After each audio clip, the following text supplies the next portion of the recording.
Hi viewers, পিনাস kitchen ক্রিয়েশনসে আপনাদের স্বাগতম। আজ রান্না করব আলু মটরের কষা। আর এই ছোট আলু দিয়ে আলু মটরের কষা রান্না করলে ভাত বা রুটির সাথে খেতে কিন্তু দারুণ লাগে। চলুন আলু মটরের কষা রান্না করতে কি কি উপকরণ লাগবে একবার দেখে নেই। প্রথমেই লাগবে ছোট ছোট আলু। এখানে আধা কেজি পরিমাণ আলু রয়েছে। আর আপনারা চাইলে যে কোনো আলু দিয়ে রান্না করতে পারবেন।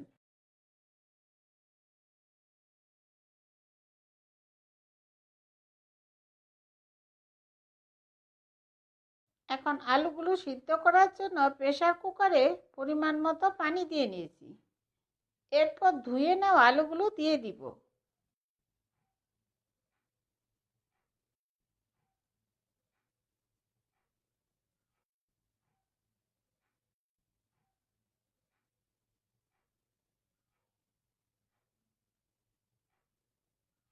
আর পরিমাণ মতো লবণ দিয়ে ভালোভাবে নেড়ে 2টা সিটি আসা পর্যন্ত অপেক্ষা করব।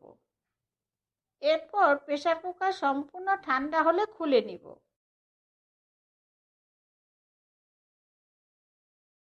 এখন দেখুন আলুগুলো সিদ্ধ হয়ে গিয়েছে। এরপর আলুর খোসাগুলো পরিষ্কার করে নিব। আর রয়েছে আধা কাপ পরিমাণ মটরশুঁটি।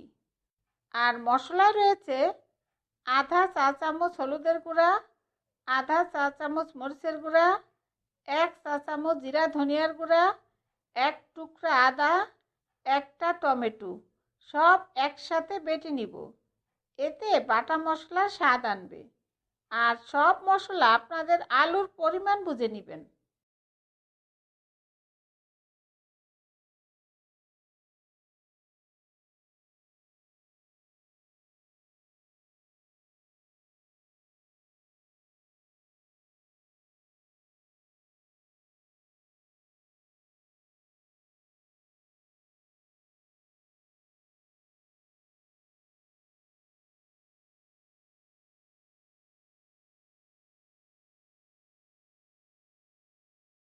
এখন কড়াইতে পরিমাণ মতো তেল দিয়ে নিয়েছি। আর তেল ভালোভাবে গরম হয়ে গিয়েছে।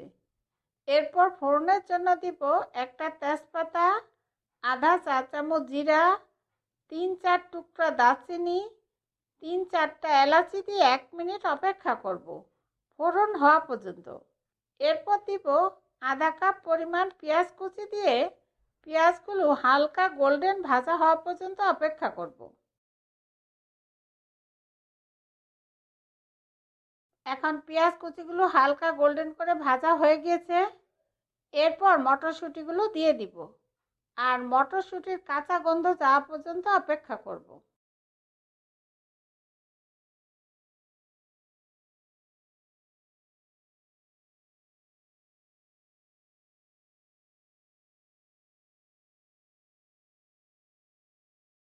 এখন পেঁয়াজ আর মটরশুঁটিগুলো 2-3 মিনিট ভাজার পর একসাথে বাটা মশলাগুলো দিয়ে দিব।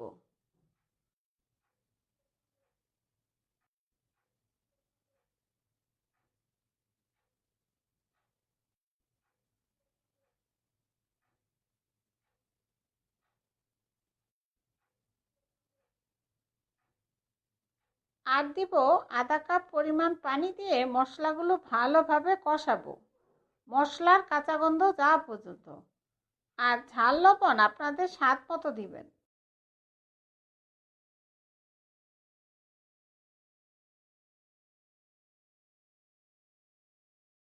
এখন মশলাগুলো কষানো হয়ে গিয়েছে। এরপর সিদ্ধ করে আলুগুলো দিয়ে মশলার সাথে কিছুক্ষণ কষাবো।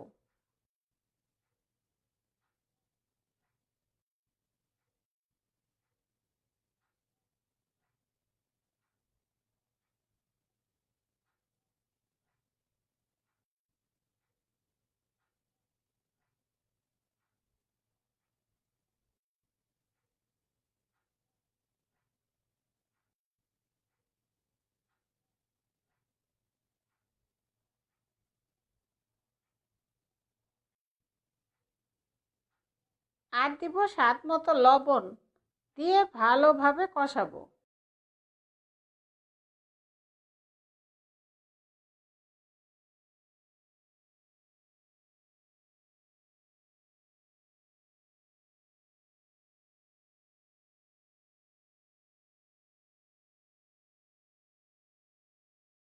এখন আলুগুলো মশলার সাথে কিছুক্ষণ কষানোর পর দেখুন তেল ছাড়ছে।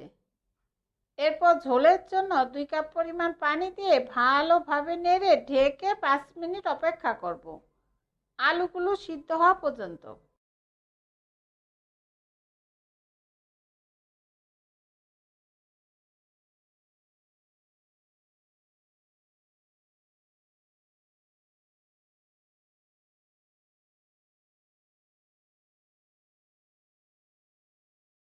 এখন ঢেকে 5 মিনিট অপেক্ষা করার পর দেখুন আলুগুলো সিদ্ধ হয়ে গিয়েছে।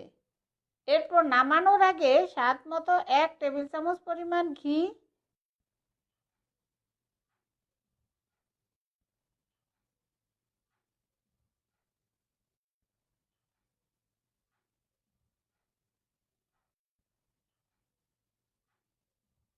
3-4টা কাঁচামরিচ আর আধা চা চামচ গরম মশলার গুঁড়া দিয়ে ভালোভাবে নেড়ে দিব। আর এই গরম মশলা রয়েছে এলাচি, দারচিনি, লবঙ্গ, গোলমরিচ, তেজপাতা সহ সব মশলা। আর কিছুটা আলু একটু ভেঙে দিব। আর আলু ঠান্ডা হলে আরও ঝোল শুকিয়ে যাবে। এরপর পরিবেশন করব। আর ভাত বা রুটি যা দিয়েই খান না কেন, এই আলু মটরের কষা খেতে কিন্তু দারুণ লাগবে। এইভাবে আলু মটরের কষা রান্না করে বাড়িতে অবশ্যই খেয়ে দেখবেন। আপনাদের সুবিধার্থে সব উপকরণ ও তার পরিমাণ আমি ডিসক্রিপশনে দিয়ে দিব। আর এই রেসিপিটা আপনাদের কেমন লাগলো আমাকে কমেন্টসে জানাবেন। আর ভালো লাগলে অবশ্যই একটা লাইক দিবেন। আর নতুন বন্ধু হলে সাবস্ক্রাইব করার জন্য অনুরোধ রইল। আমার ভিডিওগুলো দেখার জন্য আপনাদের সবাইকে অনেক অনেক ধন্যবাদ।